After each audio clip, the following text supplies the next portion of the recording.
All right, yo, what's going on? It's Ultra back here again with another video.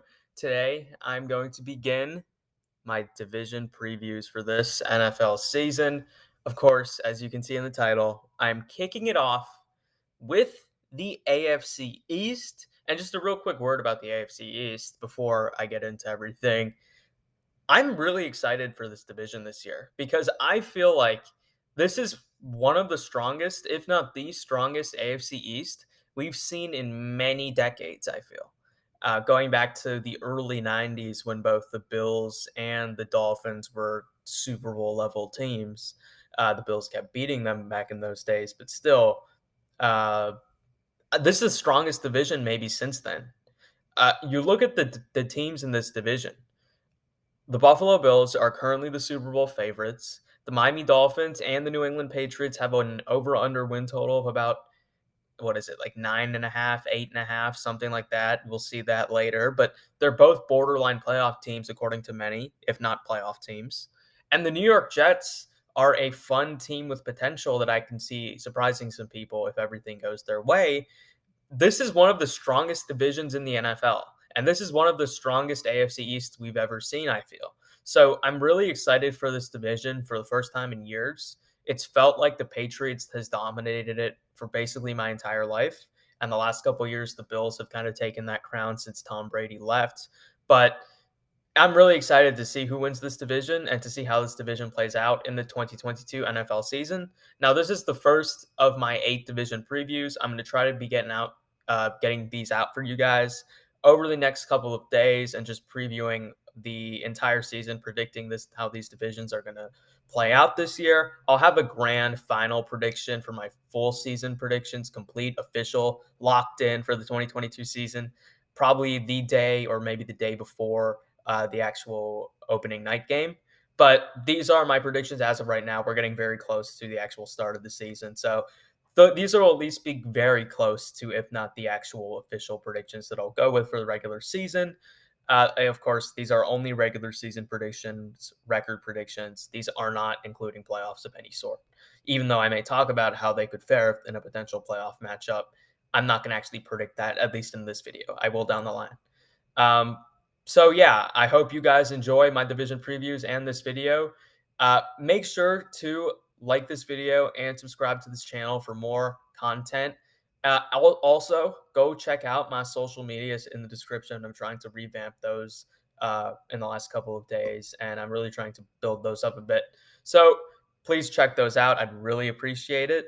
And without further ado, let's go preview the AFC East in the 2022 NFL season. Now, let's start off with the team that is last, according to basically every betting market in terms of odds to win this division, and the team that I'm picking to finish last in it as well. That is, unfortunately for you Jets fans, the New York Jets. Now, you should see in the top left-hand corner where I have this team ranked in terms of offense and defense. I'll have that up for every single team I preview. And then towards the bottom of the screen, you should also be able to see where I have them in the division and where I have them in the conference in terms of standings. So overall, I look at this Jets roster, even though I have them finishing last, and I can see the potential. I can see the reasons to be high on this team because the roster's pretty talented in a lot of areas. We look at the positions here. Zach Wilson at quarterback. I think it kind of comes down to his progression because I look at what they've surrounded him with offensively. Corey Davis, not the greatest, but a solid receiver, right? Braxton Berrios, a player who I think is underrated and has been for a couple seasons. Elijah Moore, who's solid. And Garrett Wilson, who has a lot of potential, who they just drafted from Ohio State, and an overall, just kind of a receiving core that I can see being better than people think this year. I think it's a little deeper than people think this year. And I think this overall Jets upside to this receiving core between Davis and the potential he showed in 2020 and the potential I really think he's always had, and Garrett Wilson, obviously coming in from Ohio State as a rookie, is greater than some think. Uzoma and Conklin are both good, two solid tight ends, I would say.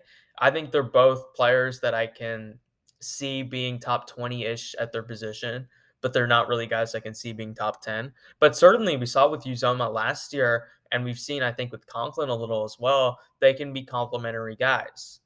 They even drafted Ruckert, the tight ends out of Ohio State last year, who was probably my favorite tight end in the draft. You look at the offensive line, they recently signed Dwayne Brown, who is not the player that he used to be, but still a good NFL tackle, alongside George Fant, who I think has been underrated. Their interior is very strong. Laken Tomlinson comes in from San Francisco. Connor McGovern's been a very good center, and Elijah Vera Tucker wasn't great in his rookie year, but I expect to get much better this year. And they even have a decent amount of depth. Guys like Hebrig and Feeney at guard positions that I like. Even the Mitchell guy, someone they drafted. So the offensive line's pretty much set. It's one of the better units in football. The receiving core is fairly deep with a fair amount of upside. The running back core is interesting, I think. Breece Hall has had a tough couple of weeks here. I was really high on him a few months ago, but I'm not sure what to make of all these negative-ish reports.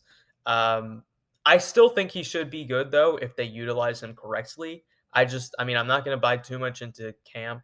I watched him in college, and he seemed to play really well. So we'll see what happens there. I like Michael Carter as a second guy, though. I think that's a fairly decent 1-2 combo. So the Jets have a decent running back combination. Zach Wilson is what I think is the key to the offense and seeing if they can be just, just kind of all right, or if they can actually kind of explode this year at times. Because I think he's got the talent around him now. I'm not huge on Mike LaFleur as an offensive coordinator, but I don't think he's like a terrible one either. So it's up to Zach Wilson for me to truly become. Not, I don't want to say Josh Allen because I feel like that's putting such a huge weight on his shoulders, but he has to take a significant step up like Josh Allen did from 2019 to 2020 or even 2018 to 2019 for this offense to flourish. I don't know if that's going to happen, especially with the fact that he was injured and he's going to miss most likely the first couple of weeks, a stretch in which that they have a really tough schedule. If I can pull it up here real quickly, I'm sure it's highly difficult. And I just look at this offense. I think it has potential, but I'm not completely sure if they'll live up to it because of that Wilson injury and how it'll affect him. Because Wilson isn't somebody that I necessarily love from a mental intelligence perspective. That was the thing with him in college. He was so physically gifted, but with an injury, I'm not sure how that'll affect him. And in the first couple of weeks, they play the Ravens, they play the Bengals. That's not exactly easy. So they could potentially get off to a rough start there as well. You'd flip it over to the defense, which I have ranked right at 23. I think the Jets defense is not, I don't know if they have quite the upside of the offense, but I like a lot of elements to it as well. Their defensive front four is absolutely stacked. Carl Lawson, who was hurt last year, but when we've seen him, has been a very good player. John Franklin Myers and Quinnen Williams are awesome in the interior. Jermaine Johnson was a stud last year at Florida State, who they drafted in the first round. And Jacob Martin, I think, is also an underrated edge rusher. So, this front seven for the Jets, when you add in the fact that they have CJ Mosley, who maybe is not the player he was 4 years ago, but is still a good NFL linebacker, this front seven could be really good, especially with the good coaching of Saleh and some of the other guys they've had. Jeff Albrecht as well knows how to coordinate a front seven. The secondary we'll see. Sauce Gardner, who they drafted, has been apparently just locking people up in camp. But he's still a rookie corner, so you've got to calm it down a little bit. But I have high expectations for him. And I like Jordan Whitehead. I think he's a good player. A little risky at times, but I think overall his talent makes him a good player. Joyner, though, I think is pretty much washed at this point. And their secondary past that just isn't very good. So the Jets are an interesting team because I don't think their roster is necessarily one of the worst in the NFL entering the 2022 season. In fact, I think I had them like 22 or 23 in my roster rankings, something like that. it was not a great ranking, but it wasn't like they were abysmal like they were a few years ago. Um, so when we look at how I see this team doing this season, I've got them going 6-11. I think this is a 6-11 team. I may have gone 7-10 like 2-3 weeks ago before the Zach Wilson injury, but I do think that's lowered them on me a bit, maybe by a game or two. I just think this division with the coaching staff I'm not completely bought into is a tough ask. I mean, you're asking him to go up against Sean McDermott and Leslie Frazier and one of the best staffs in football with the Bills. You're still asking him to go up against Bill Belichick, and you're asking him to go up against, yes, Mike McDaniel, but also a Dolphins roster that I think even then has the Jets pretty much outmanned almost everywhere. So, I mean, I think Zach Wilson, if he can take a huge step up and he is legit like a Josh Allen level improvement, then I think this team can go 9-8 because I think they've got the talent, especially offensively. But the floor is if Wilson struggles post injury, if the defense isn't what it's cracked up to be, if Saleh turns out to just not be an NFL level head coach, then then I think the Jets can slip to 3-14 because this is not a super easy schedule. And they are in a very tough division. And if they lose a couple games, they're a young team without a ton of leaders. And at that point, you can, I think, see things start to spiral out of control a touch. But overall, when we look at the over under, it's at 5.5. I would actually slightly hedge towards over. Now, I don't feel great about it. I could easily see this team winning 5 games, but for some reason, because I maybe have an overinflated opinion of the roster, I think 5-7 wins is the most realistic expectation for this team. And for playing the percentages there, I mean, if we're just going to go 5, 6, or 7, about 66% of the time they're going to hit the over. So that's why I would take the over on 5.5. But that is my projection for the New York Jets entering the 2022 season. Now for the next team, the team that has run roughshod over the division for the better part of the last 20 years-ish, even more than that now. Crazy how far we've gotten since that first Tom Brady game in 2001. It is the New England Patriots. And the Patriots, of course, third year without Tom Brady. We're now kind of getting a little bit used to the fact that Tom Brady still plays in the NFL, but he doesn't play for the New England Patriots. But enough about the Patriots from the Tom Brady era. Let's talk about the Patriots today. The Patriots last season were a team that entered the year with they had a weird year last year, right? Because they entered the year with expectations of making the playoffs and seeing what they can do once they make it. And that's essentially what happened. If you were to have said to a Patriots fan the night before the first game of the year that we're going to go 10-7, finish second in the division, get the 6th seed, and lose in the wild card round, I think most of them would have taken it. I mean, I think if you were to offer them that or to just test what actually happens, I think most of them would have taken that. But the way they did it was weird because they started the year off rough. They lost, I think they were started like 2-4 in like the first 6 or 7 games. And then they went on a long winning streak. And at the time, it all seemed like, okay, Belichick's figured it out. This team's a Super Bowl contender. But looking back on it, okay, a lot of those teams that they actually beat weren't very good. A lot of those wins aren't that impressive. And once they started facing some better teams at the end of the year, they just looked cooked. Especially at the end of the year against the Bills. I mean, that game, for it to be that, I mean, Buffalo was better than New England by a good margin. But was it like 40? What was that game? Like 47-14 or something like that? It might not have even been that close. It was embarrassing. Josh Allen basically didn't make a single mistake in the game. And the Patriots basically didn't play any good football in the game. But the Patriots are a different team this year, even to last year's team. Along the coaching staff first, no more Josh McDaniels after years of being the offensive coordinator. He is gone. He's in Las Vegas. And Matt Patricia / Joe Judge will now be calling plays. And quite honestly, if I were to share how I actually feel about how that's going to go, I am closer to abject disaster than I think they can have a lot of success. That's quite honestly how I feel about it. Um, I think the Patriots have offensive talent, and I think that's why I have their offense ranked as high as I do. I like Mac Jones as a quarterback. I think Mac Jones is a good NFL quarterback. I thought he was one of the better rookies we've seen really of the century last year for a quarterback. Really, look at his numbers and look at even his era adjusted stats to say so. Um, he's, I think, a really smart player, an accurate player.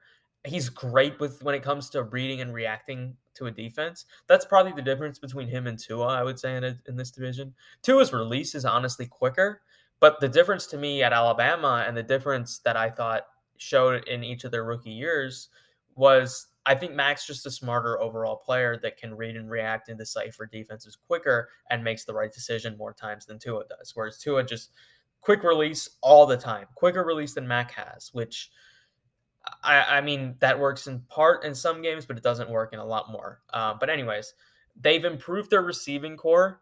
They added Tyquan Thornton in the draft, someone with a lot of speed, a lot of downfield speed, which is what I think they missed last season. You know, the Patriots last season offensively were really efficient. Um, you look at the yards per play stats and the yards per attempt stats, one of the most efficient offenses in football. But they were not good with explosives. They did not score a lot, and they did not get a lot of huge pass plays downfield with deep strike plays. Tyquan Thornton, I think, can unlock a little bit of that. They still have Jacoby Myers. They still have Kendrick Bourne. They still have, or they added Devontae Parker, who we'll see how it goes there. I do think he is not the player he was 3 years ago, but I still think he can be a starting caliber receiver in the NFL. I look at the offensive line as different but still strong. Brown, Andrews, Onwenu, we all know how good they are. Cole Strange, even though he was overdrafted, should still be decent. Isaiah Wynn's been in trade rumors recently, so I'm not sure what's completely going on with that situation. But I've heard it's because Kajust has just completely outplayed him this camp. So maybe that's a good sign. And they play Brown at left or Kajust at right, or they play Kajust at left and Brown at right. I mean, Brown's had experience on both sides. He's a pretty versatile player who has shown to be successful in New England. So, I mean, I don't know. I think the offensive line's pretty strong. They, of course, have a two-headed monster at running back, Damian Harris and Ramondre Stevenson, that were effective last year and I think will continue to be this year. Um, and then the tight ends core, of course, Hunter Henry, a top 10 tight end of the league to me. We'll see how Jonnu Smith does this year because he was, I thought, a bit underutilized, but also was disappointing when he was utilized. So I'm not completely sure what to make of him. Maybe he can have a better year in the second year of a system. The defense is where I think the team has gotten worse. And I know my guy Mitch over on the Bottom Line View, go check out his channel. He made a great video about the potential versatility that this defense has and about how they are changing their overall system and scheme. From, the Patriots are traditionally a man-based team. They play more man than anybody, maybe outside of the Ravens in the NFL over the last couple of years. But now I think because they don't have Stephon Gilmore and because they don't have J.C. Jackson, they are going to transition more into a zone scheme. And we'll see how that works. I mean, I'm not enthralled with the coaching of Steve Belichick or Gerard Mayo, to be quite honest with you, a defensive coordinator. But I am enthralled with the coaching of Bill Belichick on that side of the ball. I love Christian Barmore. And I think Matt Judon's a really good player. Not quite elite like he was for early last year, but I think he is very good. But the rest of the offensive line, or the rest of the defensive line, excuse me, is just weirdly underwhelming to me. I guess you can say. I mean, Guy is a player that's been volatile. He's been solid some years, not other years. Wise is a player that I just haven't seen much from over the years. Godshaw, kind of the same thing. Josh Uche, I think, has some potential, but I'm not huge on him either. So I would like to see more from this defensive line for me to be higher on the defense, which is why I only have them 19th after really being a top 5 defense in most statistics last year. Even on a per play basis, this was a very good defense. The linebacker position is another position that I don't think is great. Juwan Bentley is a technically sound player, but Raekwon McMillan's had his issues, and even Bentley isn't great with kind of side to side stuff, and just overall athletically, he's not the best.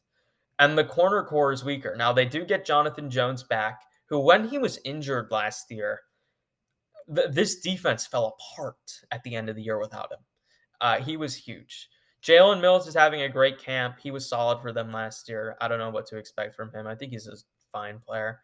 And then we'll see what they do past it. I mean, Miles Bryant, but they have added Jack Jones and Marcus Jones in nickel. So they do have some more depth there to sustain some more injuries.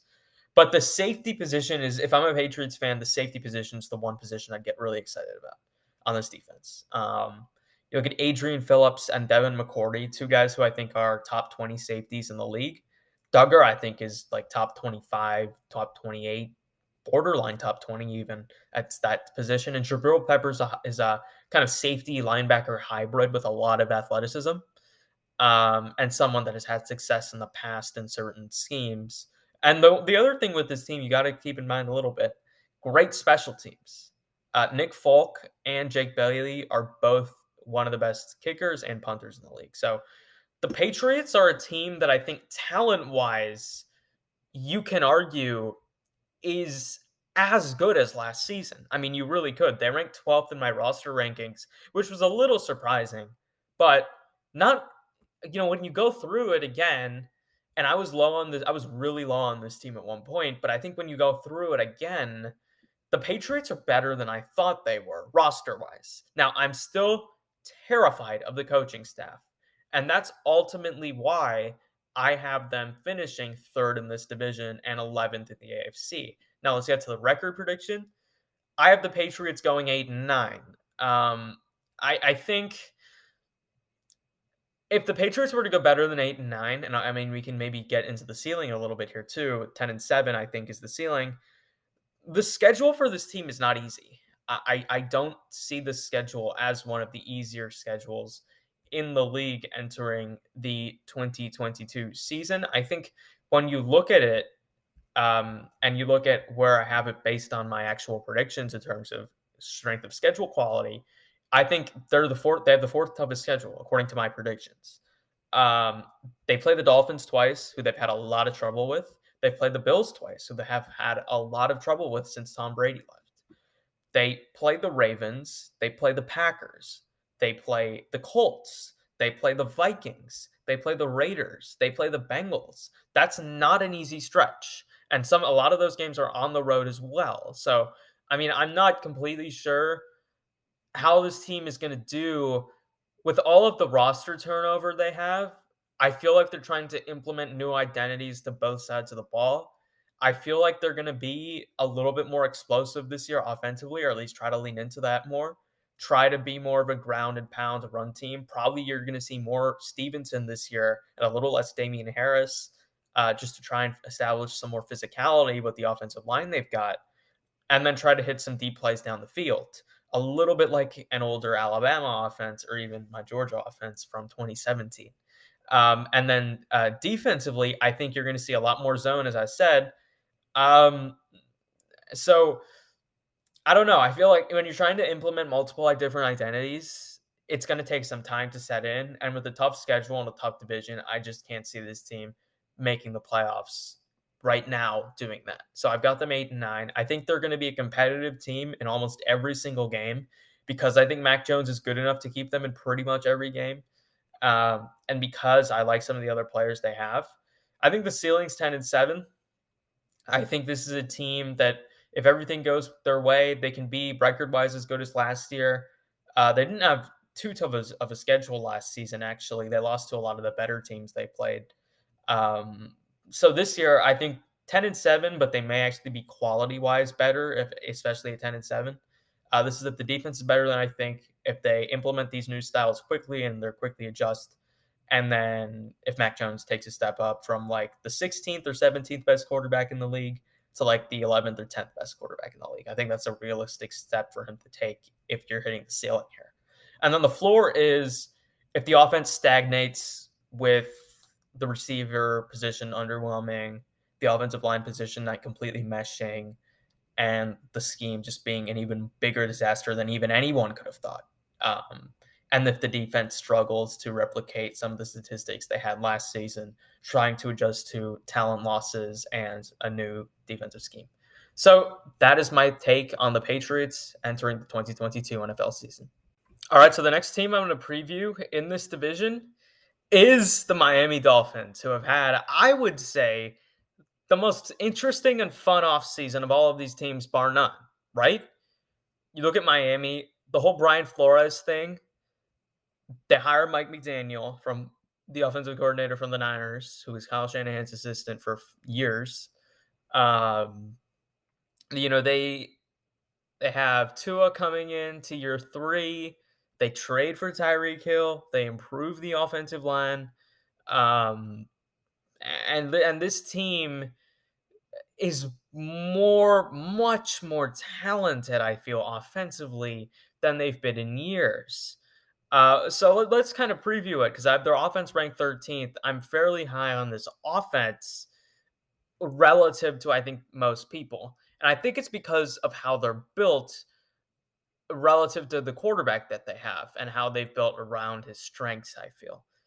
Tua Tagovailoa, since he was at Alabama, I feel his biggest strength has been his release. His release is super quick, and he's an accurate quarterback, accurate enough, especially within 20 yards, to where he can put guys into position to have success after the catch. We saw it a lot with Miami actually last season, and we saw it with guys like Jalen Waddle at Alabama.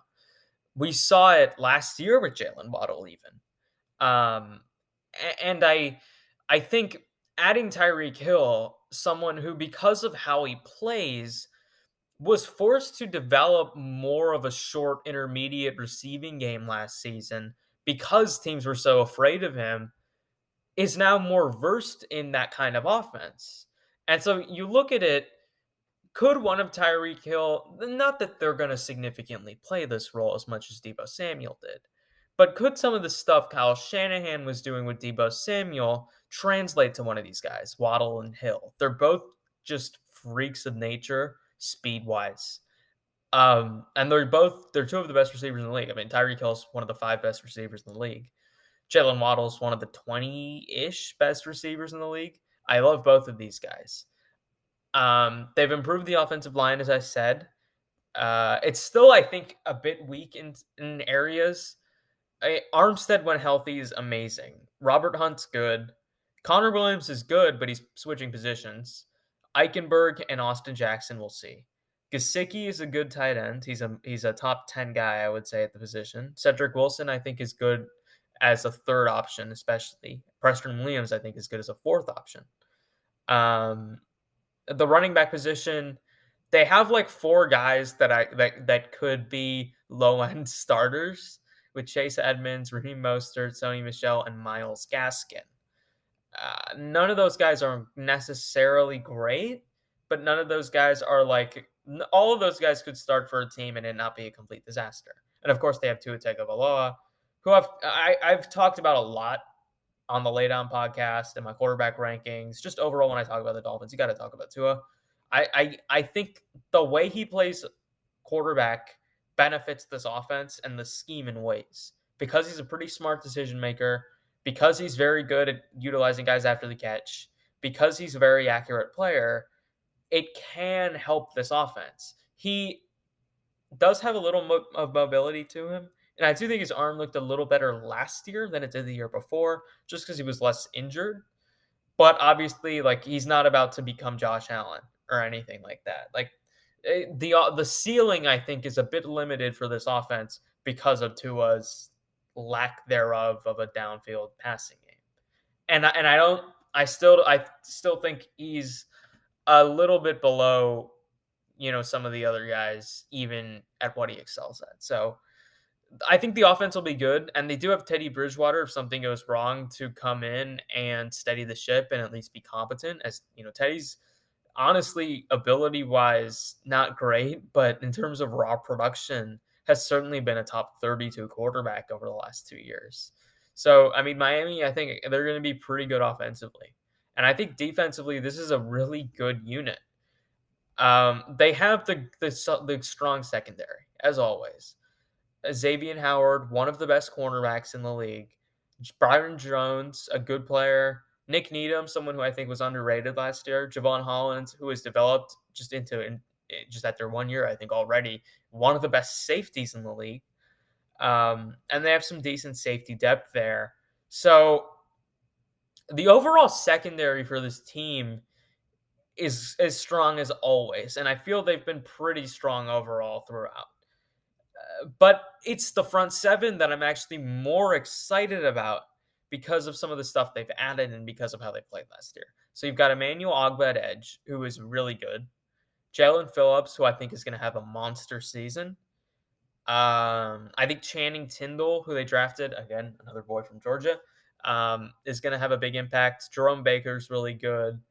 Melvin Ingram's a solid rotational edge rusher. Christian Wilkins is really good. Raekwon Davis can play. John Jenkins can play. Zach Seiler can play. They've got such a deep cast and rotation of front seven players. It's one of the best front sevens in the NFL that no one really talks about. But I think that's something they have over the Patriots is that front seven and how strong it is. I look at the coaching staff as probably, along with Tua, the other determiner of how this team does, right? Because Mike McDaniel, how good is he? Is he an offensive wizard, truly? I mean, he looks like one, but is he an offensive wizard, or was he really helped out by the fact that he was the assistant to one of the best play callers I've ever seen in San Francisco, and even in some of his time with Atlanta? How is that going to work out? And then Boyer, how is he going to do as the defensive coordinator, taking over for Brian Flores, who I thought was one of the best defensive minds in football and still is. So I don't know about this Miami team. I think there's certainly question marks with this team, but ultimately, I look at the talent of the overall roster, the potential the offense has, the strength of this defense, how they've been significantly less talented the last 2 years, won 10 games, won 9 games. And granted, Brian Flores was great, but still, I'm going to go with Miami. I have them finishing second in this division. I have them finishing eighth in the AFC, just missing out on the playoffs. I have them going 10-7. I think this Dolphins team is capable of being a win better than last year. Not that their schedule is easy, because I do think there are several, fairly difficult games on the schedule. Of course, you've still got the Patriots, you've still got the Bills, at least just in division. That inherently makes it a fairly tough run of divisional games. Even the Jets, for a worst placed team, is pretty strong. But then you look at some of the other games that they play this year. They play the Ravens, they play the Bengals, they play the Vikings, they play the Packers, they play the 49ers, they play the Chargers. So a lot of tough games there, some of them on the road as well. And how that's going to play out with a rookie head coach, I'm really not sure of. And because of that, because of some of the question marks this team poses, I don't quite have them in the playoffs. But I think they're very close to it, and I think they've certainly got the caliber of roster. So I've got them at 10-7. I think the ceiling's 11-6. Again, I think Tua and his lack of overall being an explosive quarterback limits the ceiling a little bit, and combine the fact that they play a pretty tough schedule. But this is if the defense is awesome again, if it's the best it's been over the last 3 years, if the offense with Tua is just like 2016 Falcons almost level efficient, just without the deep passing game that team had, to where they're getting yards after catch at will, and they're able to run the ball even a little more than people expect, and the offensive line gels quickly, and if Tua takes a significant step up, then I think that's how the team goes 11-6. I think it's tough to see them doing much better than that too, just because they have such a strong team in the Bills, who we'll get to in a minute, in their division. The floor is 7-10.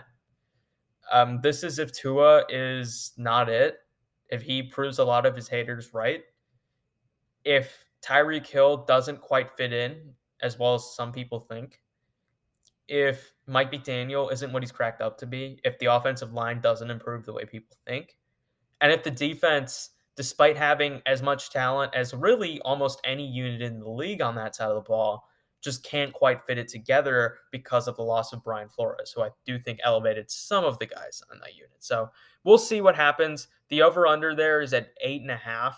I would take the over just because I think there's a lot of scenarios this team's hits 9 or 10 wins more than there is 8 or 7. And I do think they are the second strongest team in their division. So the Miami Dolphins coming into 2022, I'm expecting to finish 10-7 on the year. That is your Dolphins preview. All right, let's get to the team that I'm sure most of you are tuning in for. That is the Buffalo Bills, the current Super Bowl favorites in every market. The Buffalo Bills have been an interesting team. They've been a really fascinating team to me over the last few years. You look at the 2019 Bills, they were a team that was an awesome defense. They had one of the best defenses in football, but they just did not have an offense that could really score significant points against good teams and wasn't scalable at all. Josh Allen hadn't really taken that step up to elite status yet. They did not have the receivers to truly compete. They add in Stephon Diggs. Josh Allen takes off into MVP level player in 2020. The offense is one of the best in football. But as kind of a double-edged sword almost, the defense goes from top 5 in the league to just all right even on a relative scale, which for 2020 isn't very impressive. But the Bills still won 13-3, made it to the AFC Championship game. But in that game against Kansas City, the defense completely let them down, and they couldn't bail the offense out on an off night. And last season, they were the most balanced they've been in the Allen McDermott era. They were a top 5 offense in most statistics. They were a top 1 defense in most statistics. They had the best point differential in the NFL. I think they had the best or second best simple rating system with Dallas in the NFL last season. They were up there for DVOA. They were a truly dominant team last season in a lot of key statistical areas. But instead of going 15-2 or 14-3, they went 11-6, which is far from an embarrassing record. But it's not exactly, on a 16 game schedule, that's about 10 wins. That's not that impressive relative to what I think some of the expectations were and relative to a team that good statistically. And I think the Bills last year lost a lot of close games. That's something that I think should be mentioned. They lost to the Titans on the last play of the game. They lost to New England in a crazy, weird windstorm game. They lost to Tampa Bay in overtime. They lost to Jacksonville. How?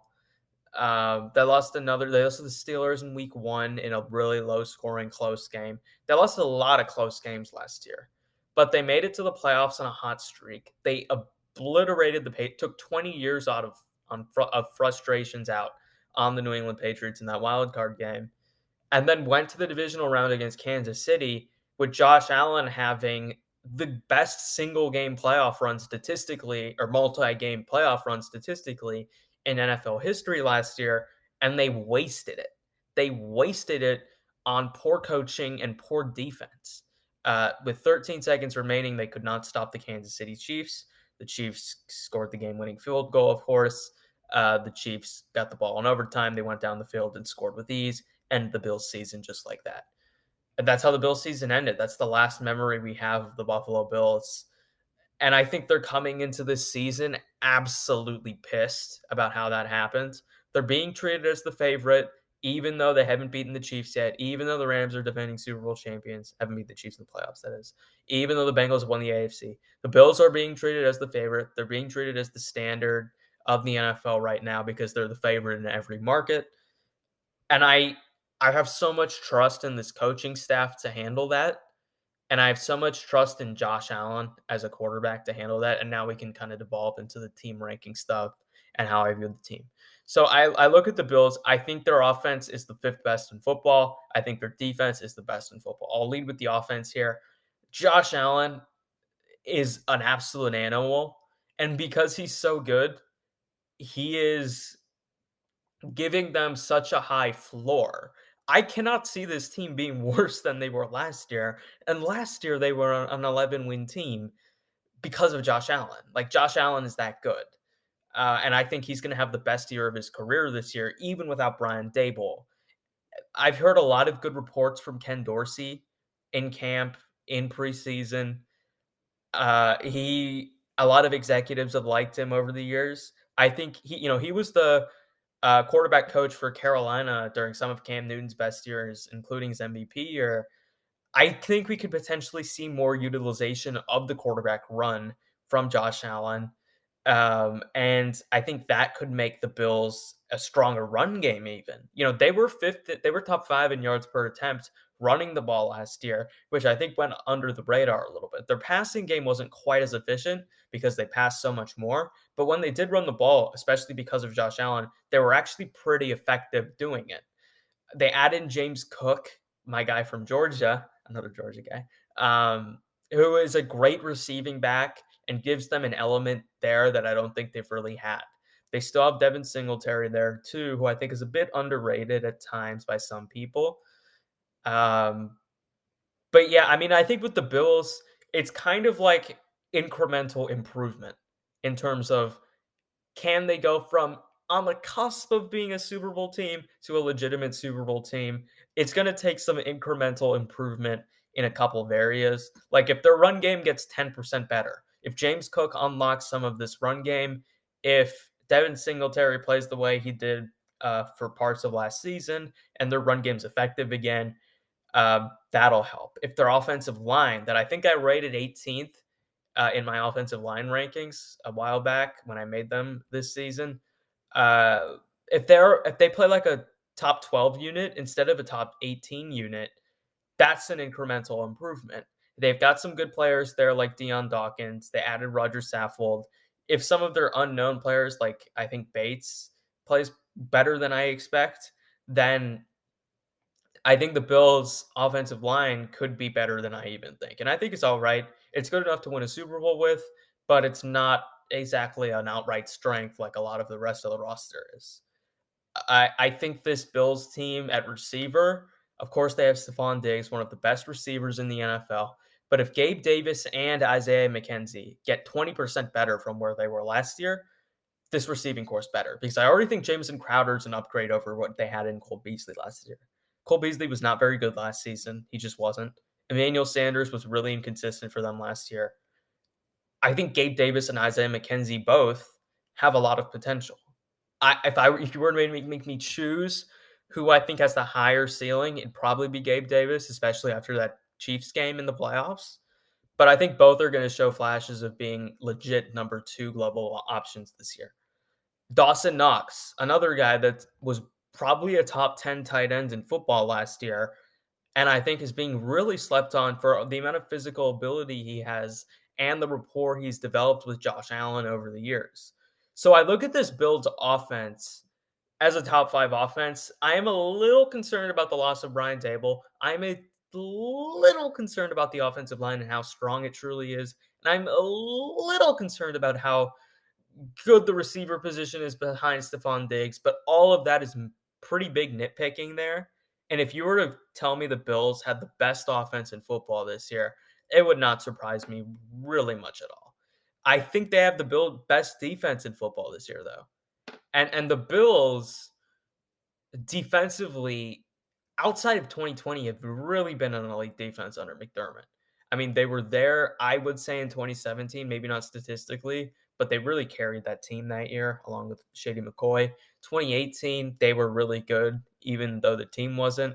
2019, as I said, and then last year, as I said. So outside of 2020, this has been an elite defense pretty much every year, at least very good to very good plus to elite. I think their secondary is as strong as it's really been.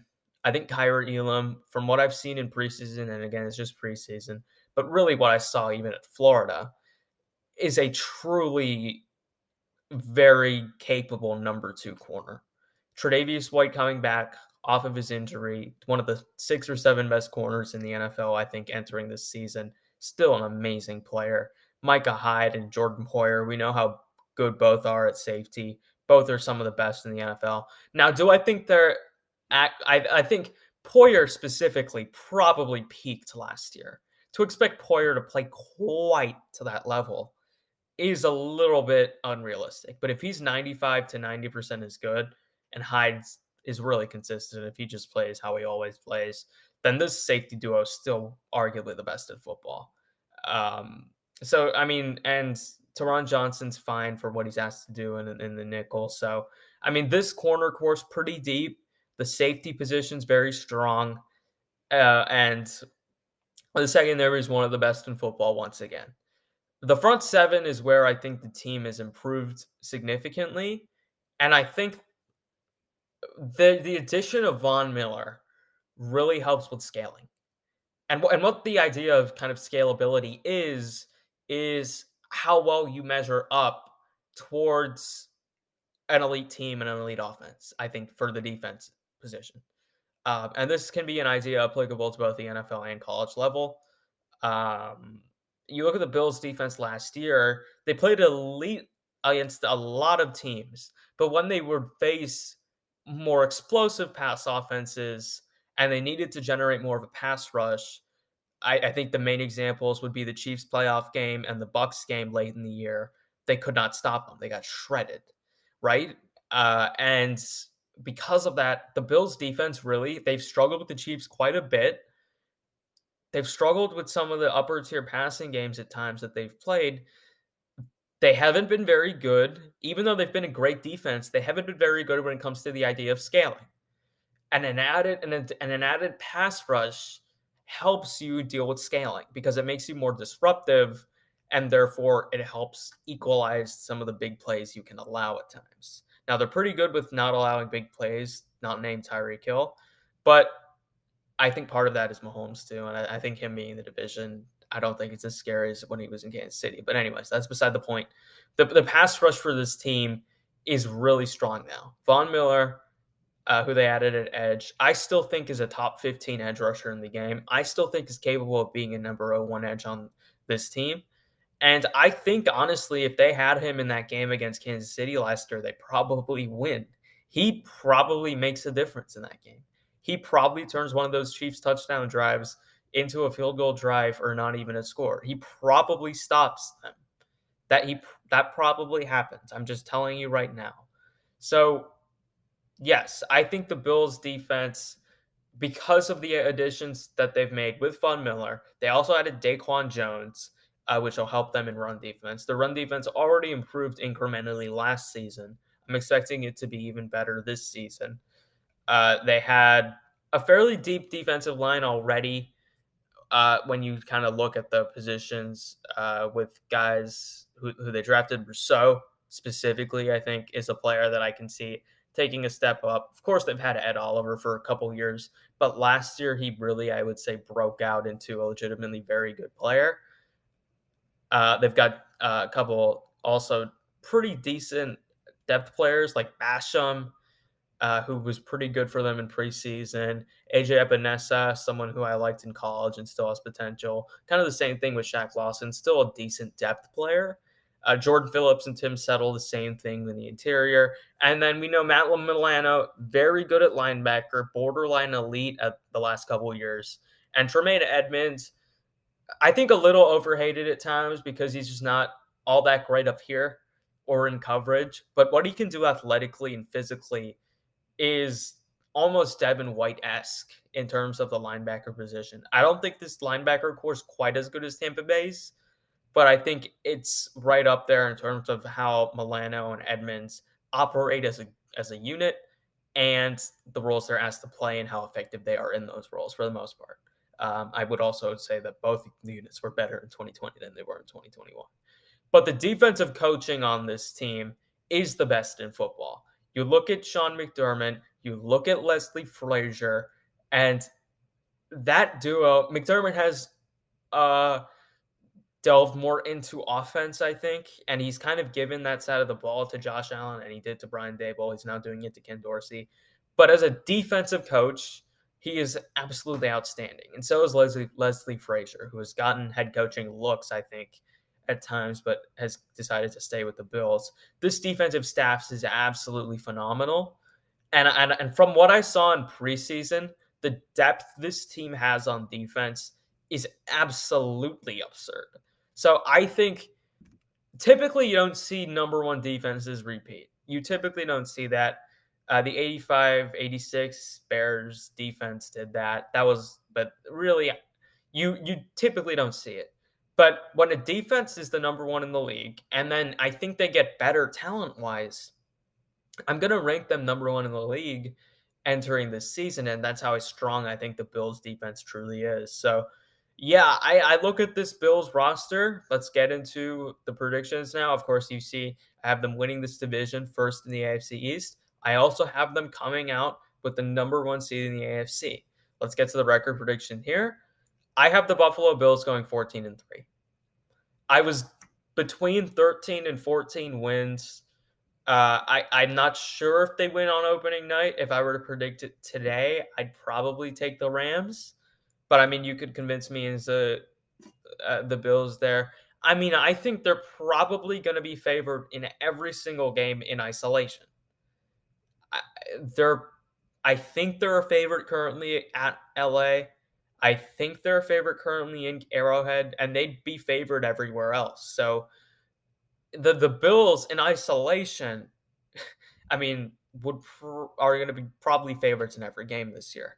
Now, of course, we know football isn't played in isolation, and when you look at a tough stretch of games and you just overall look at it, I don't think this team's quite at a 17-0 level, but they're going to be favored in every game. So you're going to have to find some losses for this team. I think they'll lose a couple games here and there. If worst comes to worst and they have like one or two losses by the end of the year, maybe they lose a game late that they don't really care about and they're resting starters. The ceiling's 15-2. As I said, this is pretty much best case scenario, but it's really not unrealistic. And the floor, I guess I said 11-6. It's basically if the defense maybe regresses a little bit just because regression to the mean is likely, and maybe Von Miller isn't quite as good as I think he is at this point, and it's if Brian Daboll affects Josh Allen and the offense a little more than we think. But honestly, Josh Allen is so good and this coaching staff is so good that 11-6 is the realistic floor here. And for the over-under, I love taking the over here at 11.5. I think the Bills are absolutely a team that I'd take the over here. They won 11 last year, and a lot of things had to go against them for them to win 11. So the likelihood is they're going all in this year with such a talented roster. I would take the over here at 11.5. There is my preview of the Buffalo Bills and the AFC East this season. Just quickly to recap it, I have the Buffalo Bills finishing first with the number one seed in the AFC and entering the playoffs as a true Super Bowl favorite. I have the Miami Dolphins finishing second at 10-7, just missing the playoffs. I have the New England Patriots being 8-9, competitive, fairly well balanced on both sides of the ball, but ultimately I think coaching prevents them from truly being right in the heart of that playoff hunt, but they'll still be in and around it.